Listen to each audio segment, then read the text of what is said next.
Hello students, welcome to EPG Pathshala. I am Dr. Lokesh Chandra Mishra from Hansraj College, University of Delhi. Today we are going to talk on module Giardia mode of infection from paper Biology of Parasitism. The objective: the module has been designed to make you understand general aspect of Giardia infections, mode of infection and epidemiology, diagnostic tools, Giardia symptoms, prevention, treatment, and finally virulence. Introduction: Giardia is a microscopic parasite is responsible for disease giardiasis.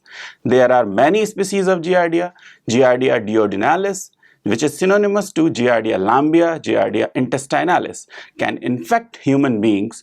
Giardia rd, Giardia psittaci can be found from birds. G. agilis can be found from amphibians. G. muris and G. micropti can be found from rodents.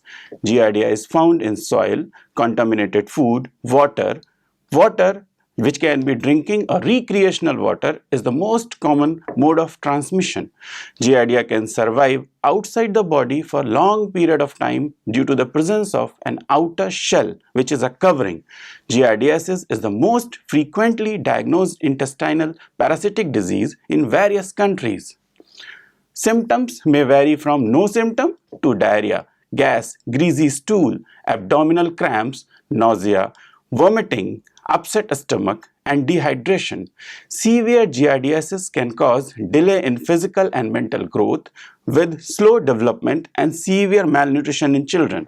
Persistent infections can cause weight loss and malfunction in fat absorption, lactose, vitamin A, and vitamin B12 in adult as well. Giardia duodenalis has an invariant morphology, host specificity, and transmission pattern which requires complete genetic analysis of cyst and trophozoites. Complex epidemiology of infection can be studied with the help of latest tools and techniques. Diagnosis can be done by demonstration of trophozoite in direct fecal smears endoscopy to demonstrate the organism in duodenal aspirate and enzyme-linked immunosorbent assay, which is also called as ELISA, for Giardia antigen in feces. This is based on antigen and antibody interaction. Giardiasis treatment include antimicrobial drugs such as metronidazole, nitoxonaride, good for children, tinidazole, paroxymycin, quinacrine, and furosemide. Infection can be defined as the invasion of and multiplication of microorganisms such as bacteria, viruses, and parasites. An infection can cause no symptom and be subclinical, or it may cause symptom and be clinical apparent. An infection may stay localized or it may spread systematically through the blood or lymphatic vessels. Microorganisms like few bacteria type that subsist naturally in the body are not considered infections. Infection and epidemiology. An organism living in or on another organism and deriving nutrients to survive is called as parasite. Parasite flourishes at the cost of host animal. Giardiasis is a diarrheal disease caused by the microscopic parasite Giardia. Once a person or animal, for example, cats, dogs, cattle, deer, etc., has been infected with Giardia, the parasite lives in the intestine and passes out with fecal matter. Giardia can survive for weeks or months outside the body. Now, mode of infection. Giardia duodenalis, which is synonymous to Giardia lamblia or Giardia intestinalis, lives in the duodenum and jejunum. Giardia can cause infection through: number one, consuming water or ice from unhygienic water sources like water from lakes, streams, or wells. Number two, ingestion of Giardia accidentally from exterior, for example, bathroom handles, changing tables, diaper pails, toy, etc., that contain feces from an infected person or animal. Number three, swallowing water during water sports, especially in lagoons, river, canals, springs, lakes, and ponds. Number 4. Uncooked food containing Giardia. Number 5. Close contact with somebody suffering from giardiasis. Number 6. Roving in countries having high giardiasis occurrence. The infection is never through blood contact. People get infected with giardia when they eat or swallow something which is contaminated with feces from infected humans or animals. In figure 1, we have shown interaction between the domains responsible for giardia infection, in which human beings, pet animals, wildlife, and livestock interact with each other, and with constant touch in environment they interact with each and every component of environment also. Apparently, pristine water sources can also cause infection because of human or animal fecal contamination. Organisms can survive in cold water and can well tolerate chlorination of water systems. Ultimate resort at this stage is filtration of water. Other common mode of infection is person to person in daycare centers or workplace. Potential zoonotic risks can be rendered by infected dogs and cats, which can clearly serve as a source for contamination of the environment with the organism. The same threat can be posed by cattle, goats, and pigs, although some isolates from these species represent livestock, restricted strain, and have not been recovered from humans. Epidemiology. A considerable amount of data has shown that Giardia duodenalis should be considered as a species complex that comprises at least 8 distinct genetic groups referred to as assemblage A to H. The molecular characterization has shown the existence of different genetic assemblages in the G. duodenalis, also called as G. intestinalis species complex. Assemblage A and B, which cause infection to human beings, can also cause infection to other mammals. Transmission frequencies, animal reservoirs, and association with specific symptoms for assemblage A and assemblage B are not very clear. Besides, the occurrence and clinical significance of mixed infections and assemblage A and B are also poorly understood. Assemblage A has a broad host range which includes human being, primates, livestock, pet, wildlife, etc. It was also the most widespread genotype in a study of caged and wild Australian marsupials. Assemblage A seems to be common in wild mammal species such as beaver, cervets, muskoxen, and marine animals. Assemblage B is the predominant isolate type together with assemblage A and has even broader range which include human beings, livestock, dog, beaver, horse, rat, and muskrat. It can infect many species such as cattle, sheep, horses, dogs, cat, rabbits, guinea pigs, chinchillas, wild and captive mammals, and marsupials. This assemblage type seems to be uncommon in most mammals.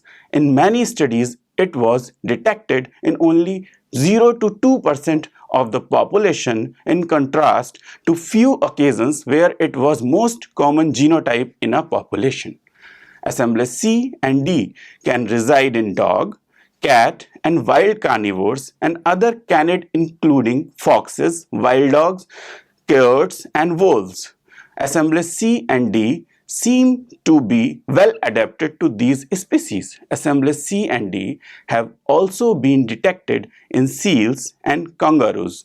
Rare infections were documented in other domesticated and wild species, including a goat and a few cats. Assemblage E is usually the predominant type in livestock. It has been reported from cattle, yaks, water buffalo, farmed bison, sheep, goats, alpacas, and pigs. Studies have shown the presence of assemblage E in wild ungulates and wild deer. Assemblage F has been detected mainly in cats and appears to be adapted to this species. Few instances of infections in other species like dogs, pigs, and rodents have also been reported. About assemblage G, it has been seen mainly in rodents, including rats. Assemblage H has been reported from seals and gulls. Assemblage A, sometimes assemblage B also, is common in non-human primates, marsupials, and marine animals, in contrast to pets and livestock. The role of wild animals in maintaining and transmitting G. duodenalis to people is uncertain. Beavers have been apprehensive in zoonotic transmission according to epidemiological investigations of waterborne outbreaks. Since the conclusion was based on incidental evidence like recuperation of giardiasis from beavers in areas having contaminated water, the probability of contamination by humans or other animals could not be ruled out. Now we will talk about zoonotic potential of G. duodenalis. G. duodenalis is found worldwide with higher rate of infections in tropical and subtropical countries. Humans serve as key reservoir for G. duodenalis infections in people. It would be premature to comment on the extent of zoonotic nature in infections. The studies have not yet answered us about the cross-transmission frequencies and risk factors for giardiasis from animal contact. Genetic analysis of isolates observed in human beings and other animals have thrown some light on it. The studies have suggested that the rate of infection of G. duodenalis is more in human beings than other animals. Assemblage A and B cause giardiasis in people and can be found in livestock also. Reports have suggested that assemblage A genotypes in G. duodenalis databases were potentially zoonotic and have recovered from other animals also. Approximately 4 to 7% of assemblage B isolate were found to be potentially zoonotic. Several recent reviews have suggested zoonotic transmission from domesticated animals, but of minor importance compared to person transmission. On the basis of evidences, we can conclude that assemblage A and assemblage B isolates of G. duodenalis in animals ought to be considered potentially zoonotic. On the other hand, assemblage A and B isolates in people may have potential to infect animals. Diagnostic techniques. There are several methods to diagnose the infections of Giardia in human beings and other animals. Few of the important methods are: number one, demonstration of trophozoites in fecal smears. Giardiasis can be diagnosed by direct observation of trophozoites or cysts in the fecal smear. Stained preparations preserved with polyvinyl alcohol or 10% formalin is better. Multiple smears over the time must be done because of the discontinuous nature of Giardia shedding. The flagellated trophozoites is 9 to 21 micrometer long by 5 to 15 micrometer wide with teardrop and plumating motility. The two nuclei at the anterior end are also visible. Number two, fecal flotation with the help of zinc sulfate solution for cysts. Cyst can be detected by flotation method as trophozoites gets lysed by the solution of zinc sulfate. D. duodenalis cysts are approximately 8 to 15 micrometer long and 7 to 10 micrometer wide with oval shape and 4 nuclei.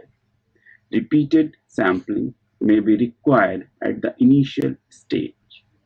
Cysts are more likely to be found if specimens from 3 different days are examined as shedding occurs intermittently.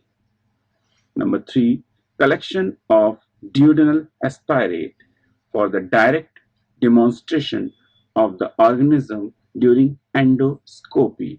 I have already told you about the endoscopy where a tube is inserted through buccal chamber or the mouth cavity to the stomach to observe direct through camera fitted at the anterior face. Besides, in case of chronic giardiasis, if the repeated stool examination are negative, the intestinal contents can be examined directly for trophozoites. The technique, also called as string test, which is an entero test, is useful in which the patient swallows a gelatin capsule on a string which on retrieval can be examined for trophozoites. Enzyme-linked immunosorbent assay, immunochromatographic test, and immunofluorescence assay, which is also called as IFA, assays for Giardia antigens in feces. These are based on the concept of antigen-antibody interactions. These are highly sensitive and specific in humans in comparison to other animals. Rapid tests like ELISA should not replace routine ova and parasite examination by microscopy, which can also diagnose other diseases. Next, polymerase chain reaction (PCR) based molecular techniques can be used to identify the subtypes of Giardia. Genetic characterization of isolates can be employed only in epidemiological studies and research at the assemblage level.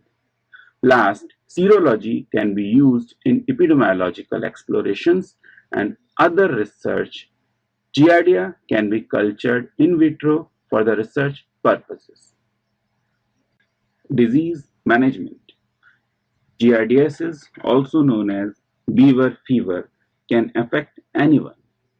Prime reasons for getting infection include close contacts with the people having giardiasis, children in childcare centers or creches, especially diaper-aged children, consumption or use of untreated or improperly treated water, lack of good hygiene practices, exposure to human feces, etc.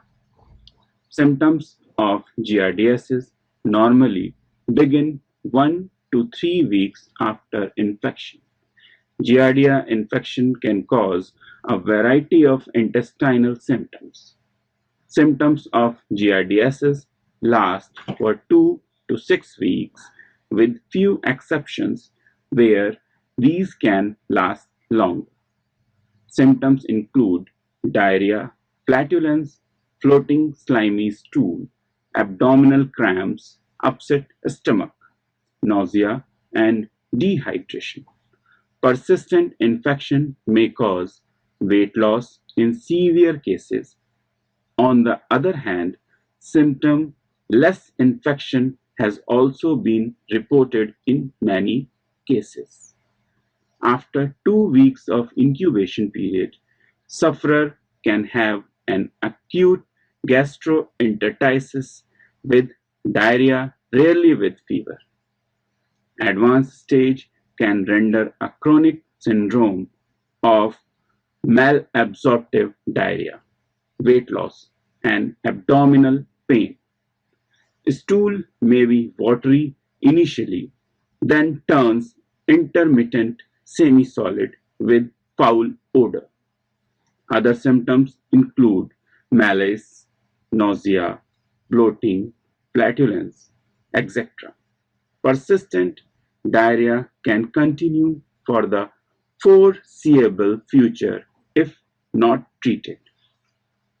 Giardia parasite can infect all people but prefer infants and pregnant women who experience severe dehydration from the diarrhea caused by giardiasis.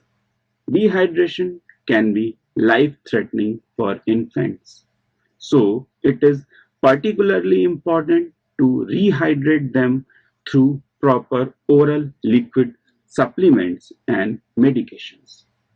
In many cases, children do not have diarrhea but do have other symptoms such as nausea or upset stomach, tiredness, weight loss, or a lack of hunger. In such cases, they should undergo treatment.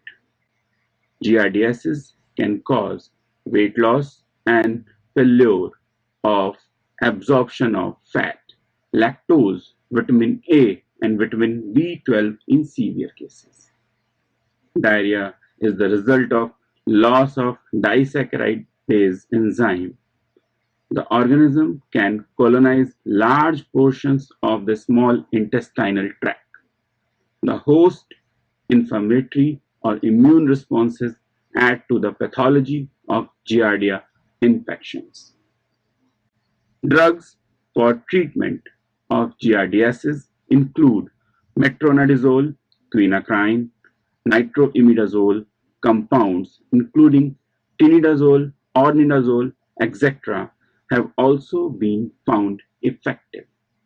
Metronidazole, which has a brand name of Flagyl, is given in doses of 250 mg 3 times a day for 7 days for adults and 5 mg per kg 3 times a day for 7 days for children. Metronidazole is less effective than quinacrine to some extent, but is usually better tolerated. It has various side effects like metallic taste, dark urine or yellow urine, headache, and occasional gastrointestinal symptoms. Other less common side effects include nausea, vomiting, diarrhea, abdominal cramps, fever, and skin rashes. Quinacrine exhibit toxic psychosis with either depression or excitation, yellowing of the skin, and sclerosis. Furazolidone or furoxone, due to its liquid form, is suitable for children. Cure rates are somewhat less than with metronidazole and quinacrine, with side effects like gastrointestinal symptoms, fever, rash, occasionally urticaria, and brown urine. In case of animals, febendazole, also known as Panacur brand name, Drontal Plus brand name, is a preferred choice to treat dogs and cats and found to be completely effective in eliminating experimental Giardia infections with only mild vomiting as probable side effects. Vaccination against Giardia is another option which was shown viable in 1999, where a killed whole organism vaccine was approved for use in dogs in US and found effective to reduce the shedding of Giardia cysts. Prevention and control of Giardia infection can be done through practicing good hygiene, avoiding eating and drinking contaminated stuffs, putting off contact or contamination with feces, etc. Conventional water treatment plants with coagulation, sedimentation, filtration method are needed to prevent waterborne giardiasis flare-ups. Outbreaks are associated with deficiency in community water system with unfiltered chlorinated surface water. The strength of chlorination used for killing most of the pathogenic enteric organism remains ineffective against Giardia cysts, which require higher concentrations of chlorine and longer contact times to be inactivated. Consumption of hot, properly cooked food helps to avert ingestion of viable cysts from food contaminated by infected water or hands. Giardia virulence. Symptoms or clinical manifestations of giardiasis range from no symptoms to acute or chronic diarrhea, dehydration, abdominal pain, nausea, vomiting, weight loss, weakness, and flatulence. There are many factors like natural immunity, nutrition, intestinal microflora, developmental status, and interaction with co-pathogen, which govern the severity of disease in the host. It is marked that different G. duodenalis assemblages can produce different toxins or metabolic products that contributes to their pathogenicity. However, the results are not very consistent about the relation between G. duodenalis assemblages and virulence, which is primarily indicated by the probability of causing diarrhea and other clinical symptoms, as mostly the symptoms are absent. Researchers have suggested that virulence is more in case of assemblage A. The studies are based from Southeast Asian countries.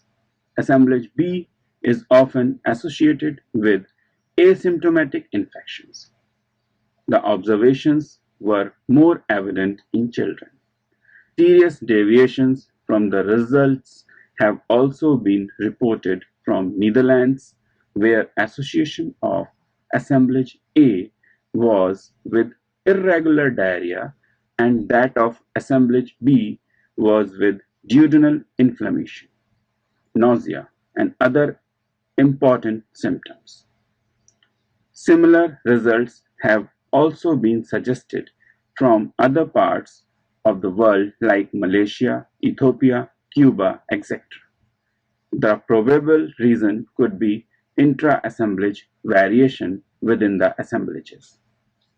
In a region with an endemic genotype, a slightly different genotype might cause harsh symptoms with its introduction to the population and might also produce synergistic effect in terms of severity of pathogenicity.